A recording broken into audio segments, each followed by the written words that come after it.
Toppers ഹിന്ദിയുടെ പുതിയൊരു വീഡിയോയിലേക്ക് എല്ലാവർക്കും സ്വാഗതം.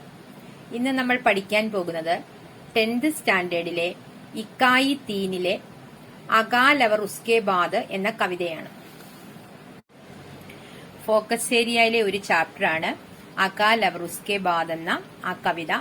വളരെ സിമ്പിളായിട്ടുള്ളൊരു കവിതയാണ്. നമുക്ക് മാർക്ക് നന്നായിട്ട് സ്കോർ ചെയ്യാൻ സാധിക്കുന്ന ഒരു പാഠഭാഗമാണ്. ഇതിന്റെ പ്രോക്തി എന്ന് പറയുന്ന കവിതയാണ്. ഏത് വിധായാണ്, ഏത് പ്രോക്തിയാണെന്ന് ചോദിച്ചാൽ കവിതയാണ് അകാൽ അവർ ഉസ്കെ ബാദ് എന്ന് പറയുന്നത്. നാഗാർജുന്റെ ഒരു കവിതയാണ്. അപ്പൊ നാഗാർജുനെ കുറിച്ച് ഈ പാഠഭാഗത്ത് കൊടുത്തിട്ടുണ്ട്. അപ്പൊ അതിനെ കുറിച്ച് ഞാനിപ്പോ പറയാം. നാഗാർജുൻ ജന്മ 30 ജൂൺ 1911 ബീഹാർ, മൃത്യു 5 നവംബർ 1898. അപ്പൊ അദ്ദേഹം ജനിച്ചത് ജൂൺ 30 1911 ബീഹാറിലാണ് അദ്ദേഹം ജനിച്ചത്. മൃത്യു മരണം, അദ്ദേഹം മരിച്ചത് നവംബർ 5 1898 1998. आप हिंदी के प्रगतिशील साहित्यकार है. പ്രഗതിശീൽ എന്ന് പറഞ്ഞാൽ പുരോഗമനവാദിയായ. അപ്പൊ അദ്ദേഹം ഹിന്ദിയിലെ പുരോഗമനവാദിയായ ഒരു സാഹിത്യകാരനായിരുന്നു. ആപ്നെ ഹിന്ദി കെ അലാവ മൈഥിലി, സംസ്കൃത അവർ ബംഗ്ലാ മേ ഫി രചനായേം കി ഹെ. അതുപോലെ ഹിന്ദി കൂടാതെ, കെ അലാവ എന്ന് പറഞ്ഞാൽ കൂടാതെ, ഹിന്ദി കൂടാതെ മൈഥിലി, സംസ്കൃത, ബംഗ്ല ഇതൊക്കെ ഭാഷകളാണ്. ഇതിലൊക്കെ അദ്ദേഹം രചനകൾ എഴുതിയിട്ടുണ്ട്. ലോക് ജീവൻ, പ്രകൃതി, അവർ സമകാലീന രാജനീതി ആപ്കി രചനാവോം കെ മുഖ്യ വിഷയ രഹേ ഹെ.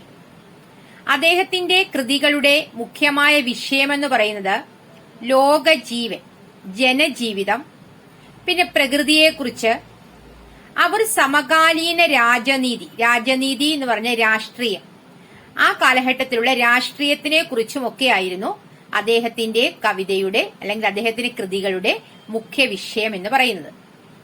പിന്നീട് കൊടുത്തിരിക്കുന്നതെല്ലാം അദ്ദേഹത്തിന്റെ കൃതികളാണ്. യുഗധാര, പ്യാസി പത്രായി ആംഖേ, സദരംഗി പങ്കോംവാലി, താലാബ് കി മച്ചലിയാം, ആദി ആപ്കി പ്രമുഖ കാവ്യ കൃതിയാം ഹെ. ഈ പറഞ്ഞേക്കുന്ന എല്ലാം അദ്ദേഹത്തിന്റെ പ്രസിദ്ധമായ കൃതികളാണ്. ഇപ്പൊ കവിതയുടെ പേരെന്ന് പറയുന്നത് അകാൽ അവർ ഉസ്കെ ബാദ്. ഏത് പ്രോക്തിയാണെന്ന് ചോദിച്ചാൽ കവിത. എഴുതിയത് നാഗാർജുൻ. ഇനി അകാൽ എന്ന് പറഞ്ഞാൽ ക്ഷാമകാലത്തിനെയാണ് അകാൽ എന്ന് പറയുന്നത്, ഇല്ലായ്മ കാലം. ഉസ്കെ ബാദ് എന്ന് പറഞ്ഞാൽ അതിനുശേഷമുള്ള കാലത്തെക്കുറിച്ചും. അങ്ങനെ 2 സ്റ്റാൻസിയായിട്ടാണ് ഇവിടെ. ആദ്യത്തെ ഇതിനകത്ത് 4 വരിയും അടുത്തത് 4 വരിയുമായിട്ടാണ് ഇവിടെ കൊടുത്തേക്കുന്നത്. ആദ്യത്തെ ആ 4 വരികളിൽ പറയുന്നത് അകാൽ എന്ന് പറഞ്ഞാൽ ക്ഷാമകാലത്തെക്കുറിച്ചും, അടുത്ത 4 വരികളിൽ പറഞ്ഞിരിക്കുന്നത് അതിനുശേഷം നമ്മുടെ ക്ഷാമകാലമെല്ലാം കഴിഞ്ഞതിന് ശേഷമുള്ള അവസ്ഥയെക്കുറിച്ചുമാണ് കവി ഈ കവിതയിൽ പറഞ്ഞിരിക്കുന്നത്. നമുക്ക് ചാപ്റ്ററിലേക്ക് പോകാം. ആദ്യത്തെ 4 ലൈൻ ഞാൻ വായിക്കാം. കൈ ദിനോം തക് ചൂൽഹാ റോയാ, ചക്കി രഹി ഉദാസ്, കई दिनों तक कानी कुदिया, सोई उनके पास, कई दिनों तक लगी फीत पर छिपकलियों की गश्त, कई दिनों तक चूहों की फी हालत रही शिकस्त. कई दिनों तक കുറേ ദിവസങ്ങളായിട്ട്, ചൂൽഹാ രോയ, രോയ എന്ന് പറഞ്ഞാൽ രോന, കരയുകയാണ്. ചൂൽഹ അടുപ്പ്. കുറേ ദിവസങ്ങളായിട്ട് അടുപ്പ് കരയുന്നു. ചക്കി രഹി ഉദാസ്, ചക്കി എന്ന് പറഞ്ഞാൽ തിരികല്ല്. ഇപ്പൊ പണ്ട് വീടുകളിലൊക്കെ കാണും തിരികല്ല്. നമ്മളെ പണ്ട് ധാന്യങ്ങളൊക്കെ പൊടിക്കാനും അതുപോലൊക്കെ തന്നെ ഉഴുന്ന്, പയറ് ഇതിന്റെയൊക്കെ തൊലി കളയാനും ഒക്കെ ആയിട്ട് ഇങ്ങനെ കറക്കി, മുകളിലൊരു പിടിയൊക്കെ ഉണ്ട്, ആ പിടി വെച്ചിട്ട് ഇങ്ങനെ കറക്കിയിട്ട് ഉപയോഗിക്കുന്ന ഒരു കല്ലിനെയാണ് തിരികല്ല് എന്ന് പറയുന്നത്. അതിനെയാണ് നമ്മൾ ചക്കി എന്ന് പറയുന്നത്. അപ്പൊ കുറേ ദിവസങ്ങളായിട്ട് അടുപ്പ് കരയുന്നു, തിരികല്ല് വിഷമത്തിലാണ്. ഇത് രണ്ടുമെന്ന് പറയുന്നത് ഈ കവിതയിലെ നിർജീവ വസ്തുക്കളാണ്. ജീവനില്ലാത്ത വസ്തുക്കളാണ് അടുപ്പെന്ന് പറയുന്നതും അതുപോലെ കല്ലെന്ന് പറയുന്നതും. അപ്പൊ അവ കരയുന്നു എന്ന് പറയുമ്പോൾ ഈ കവി അതിനെ ഒരു ജീവവസ്തുക്കളായിട്ട് കണ്ടിട്ടാണ് കവി ഈ കവിതയിൽ പറയുന്നത്. അത് കരയുന്നു അല്ലെങ്കിൽ വിഷമത്തിലാണ് എന്ന് പറഞ്ഞാൽ അടുപ്പ് കത്തിക്കുന്നില്ല, അതുകൊണ്ടാണ് എന്ന് പറഞ്ഞാൽ അവിടെ ഒന്നുമില്ല, അവിടെ ക്ഷാമകാലമാണ്, ഇല്ലായ്മ കാലമാണ്, അവിടെ ഒന്നുമില്ലാത്തത് കൊണ്ട് അടുപ്പ് കത്തിക്കുന്നില്ല. അതുപോലെ തന്നെ കല്ലും തിരികല്ലും വിഷമത്തിലാണ് എന്ന് പറയുന്നത്. അതിനും എന്താണ്, ധാന്യങ്ങളോ ഒന്നും ആ വീട്ടിലില്ല, അതുകൊണ്ട് അതും വിഷമത്തിലാണ് എന്നാണ് കവി അവിടെ ഒരു ലൈനില് പറഞ്ഞിരിക്കുന്നത്. അടുത്തത് കൈ ദിനോം തക് കാനി കുതിയാം സോയി ഉൻകെ പാസ്. കുറെ ദിവസങ്ങളായിട്ട് കാനി കുതിയ എന്ന് പറഞ്ഞാൽ ഈ ഒറ്റക്കണ്ണൻ പെൺപട്ടിയെയാണ് നമ്മൾ കാനി കുതിയ എന്ന് പറയുന്നത്. അത് കുറെ ദിവസങ്ങളായിട്ട് സോയി ഉറങ്ങുന്നു, ഉൻകെ പാസ് അതിന്റെ അടുത്തായിട്ട്, ഇതിന്റെ ചൂൽഹ ആ അടുപ്പിന്റെയും ചക്കി തിരികല്ലിന്റെയും അടുത്തായിട്ട് ഈ പട്ടി കിടന്ന് ഉറങ്ങുന്നു. എന്തെങ്കിലും അവിടെ ഉണ്ടെങ്കിലേ ആർക്ക് കഴിക്കാൻ പറ്റുള്ളൂ, ഈ പട്ടിക്ക് കഴിക്കാനേ പറ്റത്തുള്ളൂ. അപ്പൊ എന്തെങ്കിലും കിട്ടുമെന്നുള്ള പ്രതീക്ഷയോടുകൂടിയാണ് അത് അവിടെ കിടന്ന് ഉറങ്ങുന്നത്. അതും എന്താണ്, ക്ഷാമകാലത്തിന്റെ ഒരു ഭീകര അവസ്ഥയാണ് കവി അവിടെ വരച്ചു കാണിച്ചിരിക്കുന്നത്. അടുത്ത ലൈൻ കൈ ദിനോം തക്ക് ലഗി ഭീത് പർ ചിപ്കലിയോങ്കി ഗസ്ത്. ഗസ്ത് എന്ന് പറഞ്ഞാൽ റോന്ത് ചുറ്റുന്നതിനെ അല്ലെങ്കിൽ ഉലാത്തുന്നതിനെയാണ് ഗസ്ത് എന്ന് പറയുന്നത്. കുറെ ദിവസങ്ങളായിട്ട് ഭീത് എന്ന് പറഞ്ഞാല് ദീവ ഭിത്തിക്കാണ് ഭീത് എന്ന് പറയുന്നത്. ഇപ്പം ഭീത് കാ മതലബ് ക്യാഹെ എന്ന് പറഞ്ഞ ചില ക്വസ്റ്റ്യൻ പേപ്പറിനകത്ത് ചോദിച്ചിട്ടുണ്ട് മുൻ പരീക്ഷകളില്. അപ്പൊ ഇനി എ പാർട്ട് ചോദിച്ചു കഴിഞ്ഞാൽ നമ്മൾ ഓപ്ഷൻ കാണും, അതിനകത്ത് ദീവാർന്ന് കാണും. അതാണ് ഭീത് എന്ന് പറഞ്ഞാൽ ഭിത്തിക്കാണ് പറയുന്നത്. അപ്പം കുറെ ദിവസങ്ങളായിട്ട് ഭിത്തിയിലൂടെ ചിപ്കലിയോം എന്ന് പറഞ്ഞാൽ പല്ലികൾ ഇങ്ങനെ റോന്തു ചുറ്റുന്നു. എന്താണ് ചിപ്കലിയാം, പല്ലികൾ റോന്തു ചുറ്റുന്നത്? അവർക്ക് എന്തെങ്കിലും ഭക്ഷണ പദാർത്ഥങ്ങളോ അല്ലെങ്കിൽ ഈ ചെറിയ പ്രാണികളോ ഒക്കെയാണല്ലോ അവരുടെ ഭക്ഷണമായിട്ട് അവര് ഉപയോഗിക്കുന്നത്. അതെന്തെങ്കിലും ഭിത്തിയിൽ ഉണ്ടെങ്കിൽ അവർക്ക് അതിനെ പിടിച്ച് തിന്നാമല്ലോ എന്ന് വിചാരിച്ചിട്ടാണ് അത് കുറെ ദിവസങ്ങളായിട്ട് ഭിത്തിയിലൂടെ ഇങ്ങനെ റോന്തു ചുറ്റുന്നത്. കൈ ദിനോം തക്ക് ചൂഹോം കി ഭീ ഹാലത്ത് രഹി ശികസ്ത്. കുറെ ദിവസങ്ങൾ വരെ എന്താണ് ചൂഹ എന്ന് പറഞ്ഞാൽ എലിക്കാണ് ചൂഹ എന്ന് പറയുന്നത്. എലികളുടെയും ഹാലത്ത് എന്ന് പറഞ്ഞാൽ അവസ്ഥ, എലികളുടെ അവസ്ഥ എന്താണ്, ശിഖസ്താണ്. ശിഖസ്ത് എന്ന് പറഞ്ഞാൽ തകർച്ചയാണ് അല്ലെങ്കിൽ പരിതാപകരമാണ്. അവരുടെ അവസ്ഥയും തകർന്നു പോയിരിക്കുന്നു. എന്തെങ്കിലും ഉണ്ടെങ്കിലേ ആർക്കെടുത്ത് തിന്നാൻ പറ്റത്തുള്ളൂ, എലികൾക്ക് കഴിക്കാൻ പറ്റത്തുള്ളൂ എന്ന് പറഞ്ഞാൽ എലികൾക്കും അവിടെ ഭക്ഷണമില്ല. അപ്പം ജീവവസ്തുക്കളും നിർജീവ വസ്തുക്കളുമാണ് അവിടെ 4 ലൈനിലെ കവി പറഞ്ഞിരിക്കുന്നത്. ആദ്യത്തേത് പറഞ്ഞിരിക്കുന്നത് ചൂൽഹ അടുപ്പ് വിഷമത്തിലാണ്, ചക്കി തിരികല്ല് വിഷമത്തിലാണ്, അടുപ്പ് കരയുന്നു. പിന്നെ എന്താണ്, കാനി കുതിയ എന്ത് ചെയ്യുന്നു, ഇതിന്റെ അടുത്തായിട്ട് അതും വിഷമത്തില് കിടന്ന് ഉറങ്ങുന്നു. പിന്നീട് ചിപ്കലിയാം പല്ലികള് എന്താണ് റോന്തു ചുറ്റുന്നു, ഭിത്തിയിലൂടെ അവയും റോന്തു ചുറ്റുന്നു എന്തെങ്കിലും ഒരു ഭക്ഷണ പദാർത്ഥത്തിന് വേണ്ടി. കുറെ ദിവസങ്ങളായിട്ട് എലികളും ആകെ വിഷമത്തിലാണ്. അപ്പൊ ഈ 4 ലൈനില് അകാൽ എന്ന് പറഞ്ഞ ക്ഷാമകാലത്തെ അവസ്ഥയെക്കുറിച്ചാണ് ഇവിടെ കവി ഇതിനകത്ത് വർണ്ണിച്ചിരിക്കുന്നത്. ഈ 4 വരികളിലൂടെ കവി വർണ്ണിച്ചിരിക്കുന്നത് ഈ ക്ഷാമകാലത്തെ അവസ്ഥയെക്കുറിച്ചാണ്. അടുത്ത 4 ലൈനിനകത്ത് കൊടുത്തിരിക്കുന്നത് ഉസ്കെ ബാദ് അകാലിന് ശേഷമുള്ള കാര്യത്തെക്കുറിച്ചാണ് അടുത്ത 4 വരികളിൽ പറഞ്ഞിരിക്കുന്നത്. ആ വരികൾ ഞാൻ വായിക്കാം. दाने आए घर के अंदर कई दिनों के बाद, धुआं उड़ा आंगन से ऊपर कई दिनों के बाद, चमक उड़ी खरफर की आंखें कई दिनों के बाद, कौवे ने खुजलाई पंखों कई दिनों के बाद. ദാനേ ആയേ ഖർക്കേ അന്തർ. ദാനേ എന്ന് പറഞ്ഞാൽ ധാന്യങ്ങൾ വന്നു. എവിടെയാണ്? ഖർക്കേ അന്തർ വീടിന്റെ ഉള്ളിൽ. കൈ ദിനോങ്കേ ബാദ് ഒരുപാട് ദിവസങ്ങൾക്ക് ശേഷം. കേ ബാദ് എന്ന് പറഞ്ഞാൽ ശേഷമെന്നാണ്. അപ്പൊ ഒരുപാട് ദിവസങ്ങൾക്ക് ശേഷം വീടിനുള്ളിൽ എന്തു വന്നു? ധാന്യങ്ങളൊക്കെ വന്നു. ധുവാം ഉടാ ആംഗൺ സേ ഊപ്പർ കൈ ദിനോം കേ ബാദ്. ധുവാം എന്ന് പറഞ്ഞാൽ പുക. എവിടെയാണ്? ആങ്കൺ സേ ഊപ്പർ, മുറ്റത്തിന്റെ മുകളിലായിട്ട് എന്ന് പറഞ്ഞാൽ വീട്ടില് തീയൊക്കെ കത്തിക്കാൻ തുടങ്ങിയിരിക്കുന്നു, അടുപ്പൊക്കെ കത്തിക്കാൻ തുടങ്ങിയിരിക്കുന്നു. അപ്പൊ വീടിന് മുകളിലായിട്ട് പുകയൊക്കെ വന്നിരിക്കുന്നു എന്ന് പറഞ്ഞാൽ ആ വീട്ടിലെ ക്ഷാമകാലമൊക്കെ മാറിയിട്ട് എന്താണ് എല്ലാ ധാന്യങ്ങളും കാര്യങ്ങളും ഒക്കെ ആ വീട്ടിൽ ഉണ്ടായിരിക്കുന്നു എന്നതിന്റെ തെളിവാണ് ആ 2 ലൈനിലൂടെ കവി ഇവിടെ പറഞ്ഞിരിക്കുന്നത്. ചമക്കുടി ഖർഫർ കി ആംഖേം കൈ ദിനോം കെ ബാദ്.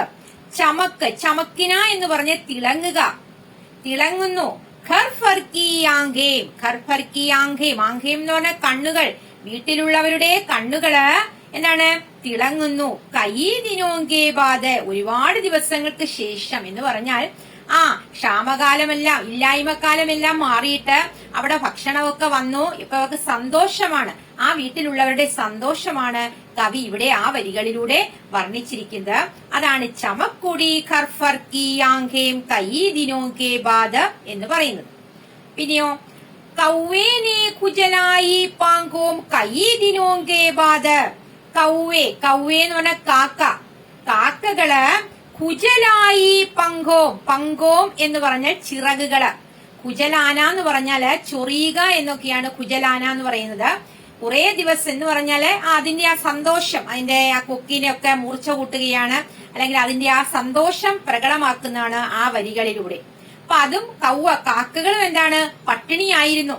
ഇപ്പൊ അതിന്റെയും പട്ടിണിയെല്ലാം മാറി അതിനും ഭക്ഷണമൊക്കെ എത്തിയിരിക്കുന്നു. അതാണ് ആ ലാസ്റ്റ് വരികളിലൂടെ കവി ഇവിടെ പറയുന്നത്. അപ്പൊ ആദ്യത്തെ 4 വരികളിലൂടെ ക്ഷാമകാലത്തെ കുറിച്ചും അടുത്ത 4 വരികളിലൂടെ ഇല്ലായ്മ കാലത്തെ കുറിച്ചും, ക്ഷാമം കഴിഞ്ഞിട്ട് അതിന്റെ ആ ഒരു അവസ്ഥ, ക്ഷാമകാലം കഴിഞ്ഞിട്ട് അതിന്റെ അവരുടെ സന്തോഷത്തിന്റെ, ക്ഷാമകാലം എല്ലാം കഴിഞ്ഞു, അതിനുശേഷമുള്ള കാലത്തെ കുറിച്ചാണ് ആ 4 വരികളിലൂടെ ഈ കവി പറയുന്നത്. കവിത നന്നായിട്ട് മനസ്സിലായി എന്ന് വിചാരിക്കുന്നു. അപ്പൊ ഇതിനകത്തെ കുറച്ച് അർത്ഥങ്ങൾ. അകാൽ എന്റെ അർത്ഥം എന്ന് പറയുന്നത് ക്ഷാമമാണ്, ചൂൽഹ അടുപ്പ്, പിന്നെ ചക്കി എന്ന് പറയുന്നതാണ് ഞാൻ പറഞ്ഞത്, തിരികല്ല്, പിന്നെ ഭീത് അതാണ് ഭിത്തി, അതിന്റെയാണ് നമ്മൾ ആദ്യമേ പറഞ്ഞായിരുന്നു, ഭീത് ദീവാർ. പിന്നെ ചിപ്കലി എന്ന് പറഞ്ഞാൽ പല്ലി, ഗസ്റ്റ് റോന്തു ചുറ്റുന്നു അല്ലെങ്കിൽ ഉലാത്തുന്നു, അതിനെയാണ് ഗസ്റ്റ് എന്ന് പറയുന്നത്. ഷികസ്ത് എന്ന് പറഞ്ഞാൽ തകർച്ചയ്ക്കാണ് ഷികസ്ത് എന്ന് പറയുന്നത്. ഹാലത്ത് പറയുന്നത് അവസ്ഥ, ചൂഹ എലി, പിന്നെ ദാനി ധാന്യം, അതുപോലെ ആങ്കൺ എന്ന് പറഞ്ഞാൽ മുറ്റം, കെ ബാദ എന്ന് പറഞ്ഞാൽ ശേഷം, ചമക്കിന എന്ന് പറഞ്ഞാൽ തിളങ്ങുക, പങ്ക് പങ്ക് എന്ന് പറഞ്ഞാൽ ചിറകിനെയാണ് പങ്ക് എന്ന് പറയുന്നത്, കൗവ കാക്കയ്ക്കാണ് പറയുന്നത്. ഇത്രയാണ് മെയിനായിട്ടുള്ള അർത്ഥങ്ങൾ എന്ന് പറയുന്നത്. പിന്നെ നിങ്ങൾക്ക് മെയിൻ പരീക്ഷയ്ക്ക് ചോദിക്കുന്നത് ഏതേലും 4 ലൈൻ തന്നിട്ടാണ് അതിന്റെ ആശയം ചോദിക്കുന്നത്. അപ്പൊ ആദ്യത്തെ വരികള് നമ്മള് അടുപ്പ് കരയുന്നു എന്നൊക്കെ പറയുമ്പോൾ വായിക്കുമ്പോൾ തന്നെ നമുക്കറിയാം അത് ക്ഷാമകാലത്തെ കുറിച്ചാണ് പറയുന്നത്. അകാൽ ആ സമയത്തെ കുറിച്ചാണ് അത് പറയുന്നത്, മനസ്സിലാക്കുക. പിന്നെ അടുത്തതെന്ന് പറഞ്ഞാൽ കൗവയുടെ കാര്യം പറയുമ്പോഴും ചമക്കുടി ഖർഫർ കി ആംഖേം എന്നൊക്കെ പറയുമ്പോൾ ക്ഷാമകാലം എല്ലാം കഴിഞ്ഞു, അതിനുശേഷമുള്ള കാര്യത്തെക്കുറിച്ചുമാണ് ഇവിടെ കവി പറയുന്നത്. അപ്പൊ കവിയെ കുറിച്ചുള്ള കാര്യങ്ങളൊക്കെ ഒരു ഇമ്പോർട്ടന്റ് ആയിട്ടുള്ള ഭാഗങ്ങളൊക്കെ ഒന്ന് അടയാളപ്പെടുത്തിയിട്ട് അതും പഠിച്ചിട്ട് വേണം നമുക്ക് അതിന്റെ ആശയങ്ങളൊക്കെ പരീക്ഷയ്ക്ക് എഴുതാനായിട്ട് ഇരിക്കുന്നത്. അപ്പൊ ഇവിടെ ഞാൻ ആദ്യമേ പറഞ്ഞത് നിർജീവ വസ്തുക്കളും ജീവവസ്തുക്കളും ഉണ്ട്. അത് ഏതൊക്കെയാണ് എന്ന് പരീക്ഷയ്ക്ക് ചോദിക്കുമ്പോൾ ഇവിടെ നിർജീവ വസ്തുക്കൾ എന്ന് പറയുന്നത്, നിർജീവ വസ്തുക്കൾ എന്ന് പറഞ്ഞാൽ ജീവൻ ഇല്ലാത്ത വസ്തുക്കളെയാണ് നിർജീവ വസ്തുക്കൾ എന്ന് പറയുന്നത്. അതിവിടെ പറയുന്നത് ചൂൽഹ, അത് കരയുന്നു എന്ന് പറയുമ്പോൾ അടുപ്പ് ചൂൽഹ. പിന്നെ ചക്കി, അതും ഒരു നിർജീവ വസ്തുവാണ്. പിന്നെ പറയുന്നതെന്ന് പറഞ്ഞാല് ഭീത ഭിത്തി, ഇതൊക്കെ നിർജീവ വസ്തുക്കളാണ്. അതുപോലെ ജീവവസ്തുക്കൾ എന്ന് പറയുന്നതാണ് കാനി കുതിയ, അത് ജീവവസ്തുക്കളാണ്. ചിപ്കലിയം അത് ജീവവസ്തുവാണ്. ചൂഹ കൗവ ഇതൊക്കെയാണെങ്കിൽ ജീവവസ്തുക്കളാണ്. ഇതൊക്കെയാണ് നിർജീവ വസ്തുക്കളും ജീവവസ്തുക്കളും. നമുക്ക് ഇമ്പോർട്ടന്റ് ആയിട്ടുള്ള ഇതിനകത്തുള്ള ചോദ്യം. പിന്നെ അകാൽ അവർ ഉസ്കെ ബാദ് കിസ്കി കവിത ഹെ? അകാൽ അവർ ഉസ്കെ ബാദ് നാഗാർജുൻ की कविता है. अकाल में इनकी क्या अवस्था रही? എന്ന് പറഞ്ഞാൽ അകാൽ, ഈ ക്ഷാമകാലത്തെ ഇവയുടെ അവസ്ഥ എന്തായിരുന്നു? ചൂൽഹ, ചൂൽഹയുടെ അവസ്ഥ രോന, പിന്നെ ചക്കി, ഉദാസ് രഹന, ഉദിയ, സോന, ചിപ്കലിയ, ഗസ്റ്റ് കർണ, ചൂഹെ, പരാജിത ഹോന. രോന എന്ന് പറഞ്ഞാൽ അറിയാലോ, കരയുന്നതിനെയാണ്. അപ്പൊ ചൂൽഹ രോന എന്ന് പറഞ്ഞാൽ അടുപ്പ് കരയുന്നു. ചക്കി ഉദാസ് രഹന, തിരികല്ല ദുഃഖിക്കുന്നു. പിന്നെ കുതിയ സോന, പെൺപട്ടി ഉറങ്ങുന്നു. പിന്നെ ചിപ്കലിയ ഗസ്റ്റ് കർണ, പല്ലികൾ ഉലാത്തുന്നു അല്ലെങ്കിൽ റോന്തു ചുറ്റുന്നു. ചൂഹെ പരാജിത ഹോന, എലികള് പരാജിതരാകുന്നു. ഇതൊക്കെയാണ് ഇതിനകത്തെ അവസ്ഥയെന്ന് പറയുന്നത്, ഹാലത്ത്, അവസ്ഥ എന്ന് പറയുന്നത്. പിന്നെ അടുത്തതെന്ന് പറഞ്ഞാൽ ഞാൻ അന്ന് നേരത്തെ പറഞ്ഞ 2 പ്രാവശ്യവും പറഞ്ഞു, ഭീത് കാ മതലബ് ദീവാർ അല്ലെ. ഭീത എന്ന് പറയുന്നതിന്റെ അർത്ഥം എന്താണെന്ന് ചോദിച്ചാൽ അത് ദീവാർ, ഭിത്തിക്കാണ്. പിന്നെ ഘർക്കെ അന്തർ ദാനേക്കെ ആനെ പർ ക്യാ ക്യാ പരിവർത്തനായി. ഇപ്പൊ ഘർക്കെ അന്തർ ദാനേക്കെ ആനെ പർ, വീട്ടിൽ ധാന്യം വന്നപ്പോൾ എന്തെല്ലാം പരിവർത്തനങ്ങളാണ് ഉണ്ടായത്, അല്ലെങ്കിൽ എന്തെല്ലാം മാറ്റങ്ങളാണ് ഉണ്ടായത്? അപ്പൊ ആംഗൺ സേ ഊപ്പർ ധുവാമുട അല്ലെ, മുറ്റത്തിന് മുകളിലായിട്ട് പുക ഉയരുന്നു. പിന്നെയോ ഘർ ഫർക്കി ആംഖേം ചമക്കുടി, വീട്ടിലുള്ളവരുടെ കണ്ണുകളെല്ലാം തിളങ്ങുന്നു. എന്തുകൊണ്ടാണ്? സന്തോഷം കൊണ്ട് അവരുടെ കണ്ണുകളെല്ലാം തിളങ്ങുന്നു. കൗവേനെ പങ്കോം കുചരായേ, കാക്കകൾ ചിറകുകളൊക്കെ ഇങ്ങനെ ചൊറിയാൻ തുടങ്ങുന്നു. ഇതൊക്കെയാണ് ധാന്യങ്ങൾ വന്നതിന് ശേഷം അവിടെ ഉണ്ടായ പരിവർത്തനങ്ങൾ. ഈ ക്ലാസ് നിങ്ങൾക്ക് യൂസ്ഫുൾ ആണെന്ന് വിചാരിക്കുന്നു. നിങ്ങളുടെ അഭിപ്രായം കമന്റിൽ കൂടി അറിയിക്കുക. ഈ ചാനൽ മുന്നോട്ട് കൊണ്ടുപോകുന്നതിന് എല്ലാവരുടെയും സപ്പോർട്ട് ഉണ്ടാകണം. ഞാൻ അപ്ലോഡ് ചെയ്യുന്ന വീഡിയോസ് എല്ലാം നിങ്ങൾക്ക് നോട്ടിഫിക്കേഷനായി വരാൻ ചാനൽ സബ്സ്ക്രൈബ് ചെയ്യുക, അടുത്തുള്ള ബെൽ ബട്ടൺ ക്ലിക്ക് ചെയ്യുക, കൂടാതെ കൂട്ടുകാർക്ക് ഷെയർ ചെയ്യുക. ധന്യവാദ്.